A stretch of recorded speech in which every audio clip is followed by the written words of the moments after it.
Deep within the shifting shadows of the obsidian crags, there lived an ancient, hulking gargoyle named Ignis. Unlike his feral, flesh-eating kin who hunted the nearby human villages for sport, Ignis was a protector. He chose to spend centuries stone still on a high cliffside, acting as a silent guardian for a fragile mountain valley. One bitter winter night, a dark temptation arrived. A massive swarm of Shadow-Wraiths swept through the pass, seeking to harvest the souls of the sleeping villagers below. Ignis unfolded his heavy stone wings to block them, but the Wraith Lord stopped and whispered a dark bargain into his ear.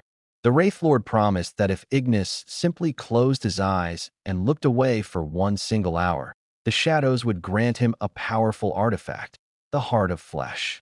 Ignis would no longer be a creature of cold, heavy stone. He would feel warmth, breathe real air, and finally become alive. Ignis's rocky heart twisted with a deep, agonizing longing. For centuries, he had dreamed of feeling the sun's warmth instead of the eternal, freezing mountain frost. He looked down at the human village. They never thanked him. They didn't even know he existed. Why should he suffer in stone forever to protect people who feared him as a monster? He began to fold his stone wings back, ready to step aside. But then his glowing amber eyes caught a small, flickering light in a cottage window. A young child was placing a piece of bread on the sill, a traditional offering to the unknown spirits of the mountain for keeping them safe. Ignis stopped. He realized that the value of his protection didn't depend on whether he received praise, fame, or a reward. If he traded their lives for his own selfish desires, he wouldn't be a living being. He would become a true monster, far colder than the stone he was made of. With a thunderous roar, Ignis fully extended his wings, channeling the raw, molten core of the mountain through his veins. He fought the wraiths through the night, his stone body chipping and cracking under their dark magic, but he never yielded a single inch.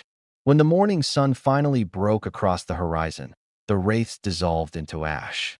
Ignis sat back on his perch, bleeding glowing magma from his wounds, his stone body heavier and more scarred than ever before. But as the first rays of dawn hit his face, he smiled. He hadn't gained a heart of flesh, but he knew his heart of stone was completely pure. The moral of the story is that doing the right thing is never about the reward, the recognition, or what you can gain from it. True nobility is choosing to protect and do good, even when it costs you everything, and even when no one is watching.